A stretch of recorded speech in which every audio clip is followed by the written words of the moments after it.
Good morning, everybody, and welcome to Communist Cows, the podcast about neither communists or cows. Today we will be discussing cars. Not just cars, we're going to be talking about how they have changed.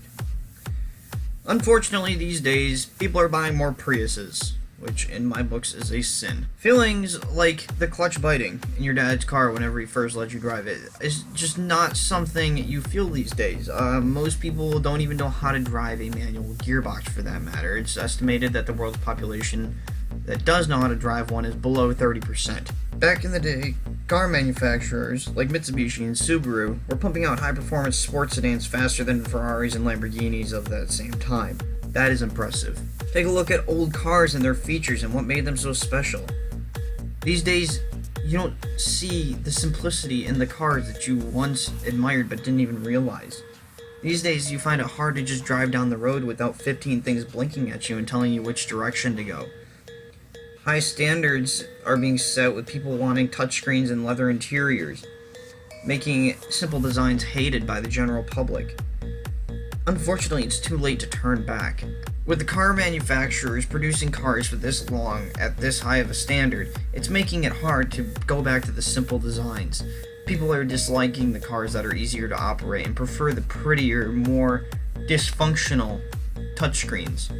The ones that are looking like mazes, the ones that you need a college degree just to operate. Even if it doesn't work, car manufacturers are still putting them in their cars because they look nice and people think that they would work, and so people are buying them. Unfortunately, you can't just find a radio that has 6 buttons on it with your presets on it. You have to go through a labyrinth of menus just to change the radio station, and most of the air conditioning knobs aren't even on the car dashboard anymore. You actually need to go through menus in your touchscreen just to change the temperature. There used to be a time when your family sedan came with cool racing seats, an ergonomic race-inspired steering wheel, and a bigger turbo than your ceiling fan. Cars that did this, like the Mitsubishi Lancer Evolution, gave people a taste of what race cars were like. People loved these sporty four-door sedans. The market was thriving, but then people stopped buying them. People didn't think that they were practical enough, even though they had more storage space than some of the trucks that were coming out at the same time. Unfortunately, this is a common thing. There are trends in the car market. It's a sad thing to see things like the manual gearbox disappear. They used to provide driving satisfaction. They used to be fun. They used to require the driver's attention just to navigate the car. What about that time when your dad took you out for the first time in his farm truck or in his sports car that he cherished so much, just to let you drive the manual gearbox in your school parking lot? It's something that you would always remember. It's something you would always remember how to do. Unfortunately, not many people get to experience this anymore. Most people don't even know what the third pedal even does. Not to mention, texting and driving with a manual gearbox is next to impossible. Go try it yourself, I dare you. Don't actually do it though, because you might die. Also, cars are becoming expensive. Cars like the Mazda Miata used to be able to be purchased for around the same price as a couple of printer ink cartridges. It's insane. You're paying for a sports badge when all you get is throttle response in a Toyota Corolla S. Sports packages back in the day jumped your car's horsepower from 162 to 272 horsepower with all-wheel drive, a body kit, and then top-of-the-line Brembo brakes. That's sporty. Not your Toyota Corolla that gets 35 miles to the gallon. Fuel economy is all that matters these days. It's all that people care about. It's the major selling point. Car manufacturers are making very, very fuel-efficient cars, but in doing so, they are also sacrificing power. Cars are becoming so fuel-efficient that they're putting turbos on them just to gain back the power they lost from making the engine smaller so that it didn't use as much gas. Finally, we see the overstyling of cars. Cars are becoming overstyled. Cars like the Honda Civic Type R, new one, the 2017, look more like a F-16 fighter jet than it does a car.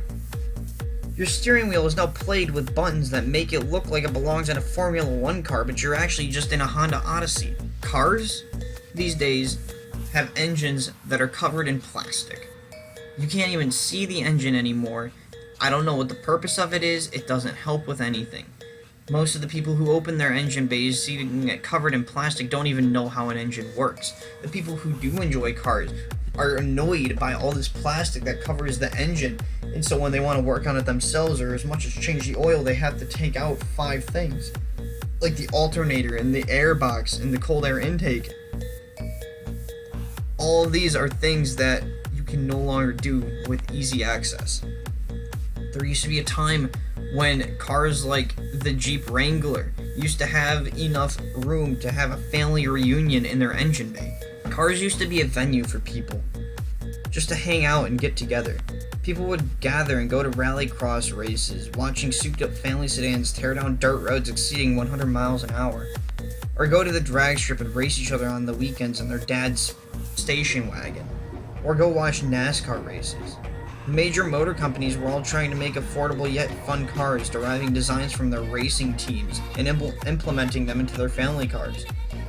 These are the times when we weren't rushed to do everything, back when the internet and phones didn't exist. These were when cars thrived and people took pride in what they drove. Now you rarely see people who even wash their car or take 5 minutes to check their oil. Cars aren't like they used to be, and unfortunately there's nobody to blame but their drivers. Thank you for tuning in and listening to Communist Cows. That concludes today's podcast. Thank you and have a great day.